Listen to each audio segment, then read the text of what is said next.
Hello everyone, welcome back to my channel and welcome back to another vlog. Wish you all a very happy new year. Today's video is a little special. It is from the last holiday season when we have some friends over for dinner. We prepared some delicious vegetarian spread and I'll be sharing the recipes in this video, which are not only easy, a little bit healthy and tasty too. It became fun while cooking slowly in the holiday with some family moments. And here was the menu. For starters, I made some soft dhoklas and some vegetable packed cutlet. For main course, there was a creamy matar paneer with some jeera rice and puri. And for dessert, I made a rich, delicious eggless chocolate brownie. Because why not? It is Christmas and New Year season. So let's start from the morning prep. I always like to prepare some things in advance when guests are coming. And this time, it was the basic gravy for matar paneer.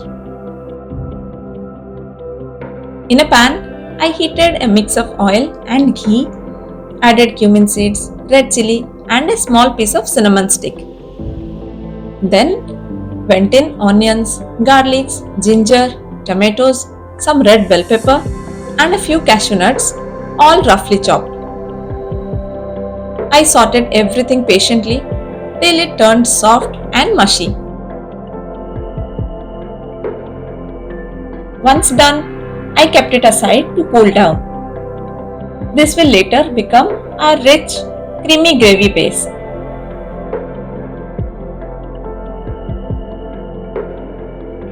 It was a sunny but chilly day, so I took a small break from the kitchen to do some plant care. I cleaned up my geranium plant, removing dry flowers and leaves. This plant actually survives winter really well here, and these little moments feel so refreshing between cooking.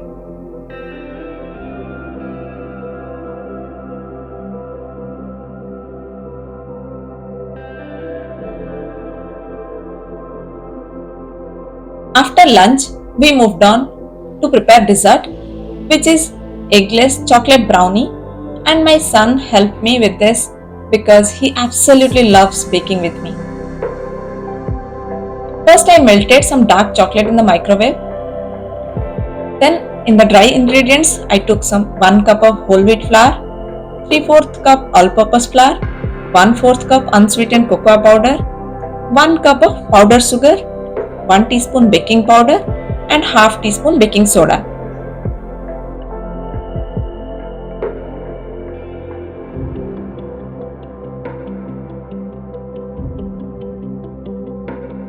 To the melted chocolate, I added half cup of olive oil, few drops of vanilla extract, half cup room temperature curd, that's yogurt.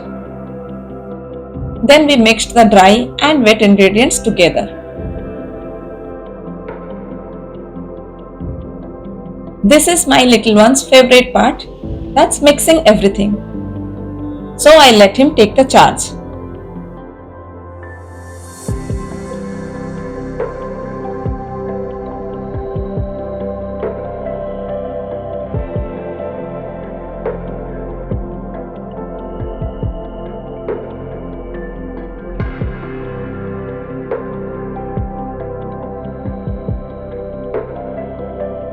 We poured the batter into a lined tray, added a generous amount of chocolate chips on top, and baked it at 180 degrees centigrade for 40 minutes.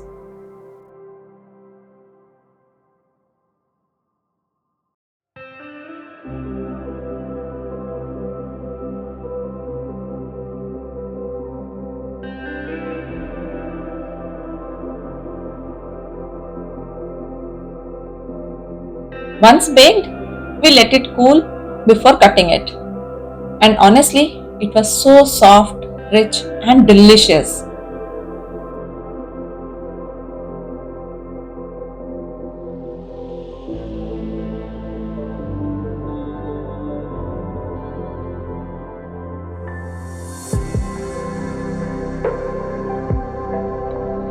The next recipe is veg cutlets. Perfect as a starter. I chopped some beetroot and carrot using a chopper. That is super convenient.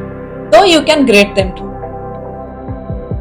You can add here more veggies like beans, bell peppers, broccoli and whatnot.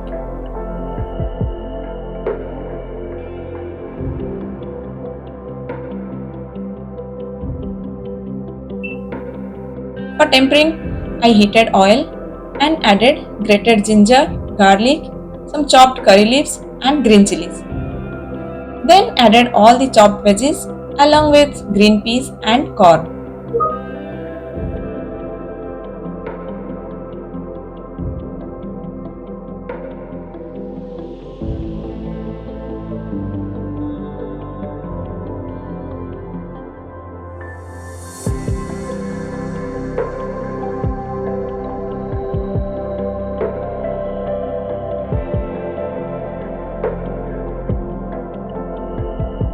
With the veggies, I mixed in some coriander powder, cumin powder, chaat masala, salt and at last boiled potatoes.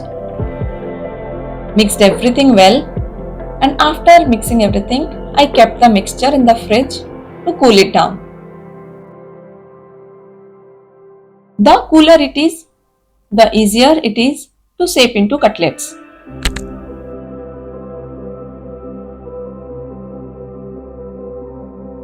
Now let's make dhokla, an easy, healthy and always loved snack. In a bowl, I added 1 cup besan, that's gram flour, 1 to 2 tablespoons of semolina, suji, with some salt, a little bit of sugar, turmeric, curd, some lemon juice and grated ginger. I made a smooth batter using some water.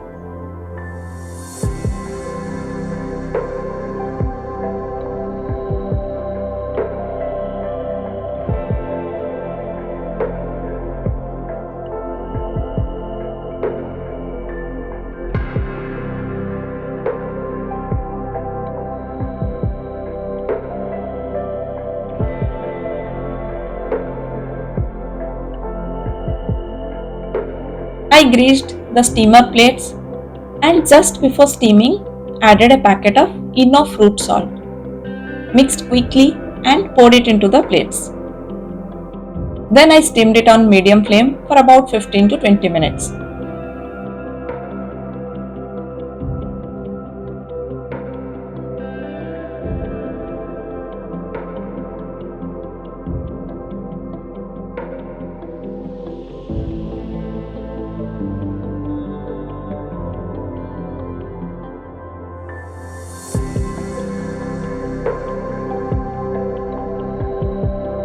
While the dhokla was steaming, I grounded a piece of bread into crumbs and added it into the cutlet mixture along with some fresh coriander leaves.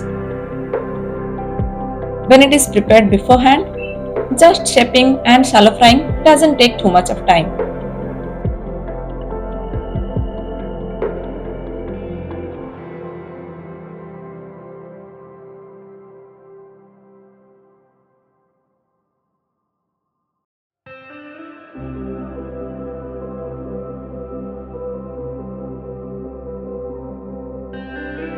Now back to the Matar Paneer. I mixed curd with turmeric, Kashmiri red chili powder, coriander powder and cumin powder. Cooked the spice mix in oil and butter with cumin seeds till the oil separated and the chili released its beautiful color.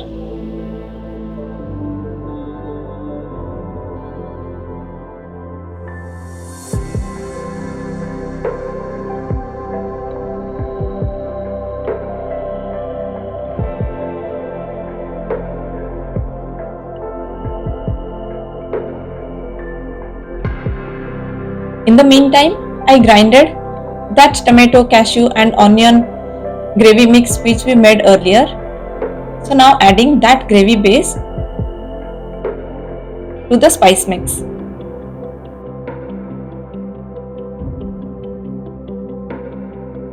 Cooked all these masalas for some time and added some hot water.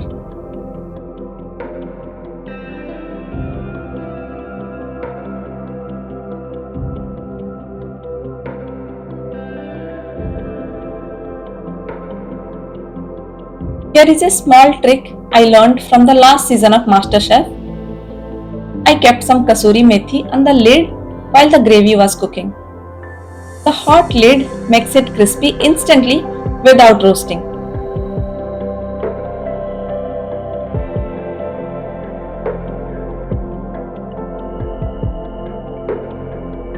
Now crossing the kasuri methi between the palms become really easy. Finally, I added paneer cubes, frozen green peas and my homemade garam masala for extra flavor.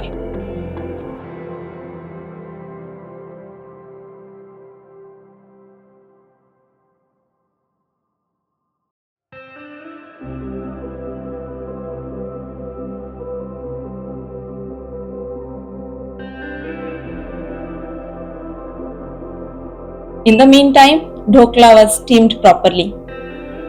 So I added a tadka to the dhokla.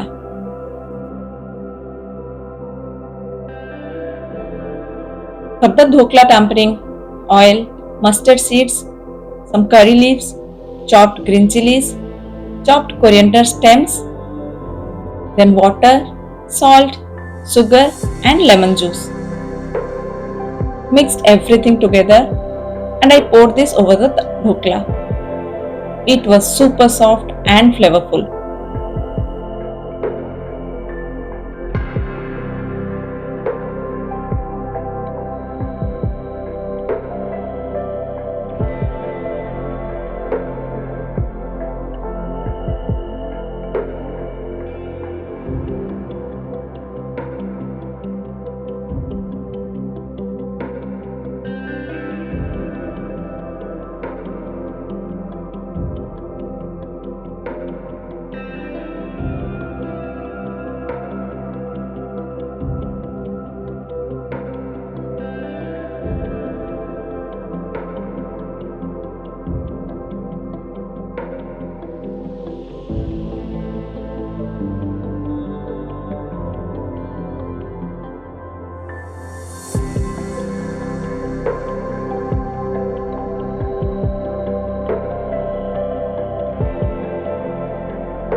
Finally, I shaped the cutlets and shallow fried them with a very little oil. No deep frying at all. They turned out crisp from outside and soft inside. It was really tasty and my son loved it a lot.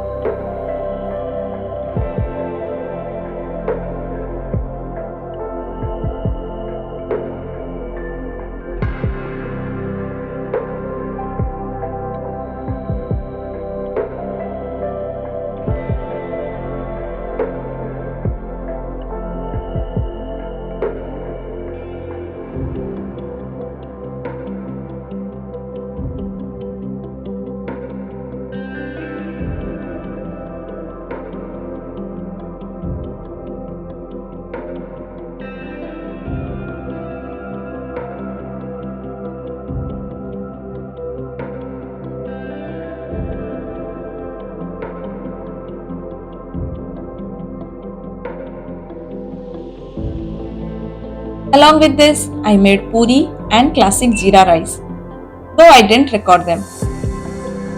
So who said special dinners can't be healthy? And if it is healthy, can't be tasty? We had fiber-rich cutlets, protein-packed paneer and dhokla, and a small portion of puri and jeera rice, and for that sweet cravings, the brownie, which is perfectly fine when it is homemade and balanced and you have it with controlled portions. I hope you enjoyed spending this cozy holiday cooking day with me. If you liked this video, don't forget to like, share and subscribe. See you in the next one. Till then, bye bye. Thank you for watching and wish you all a happy new year once again.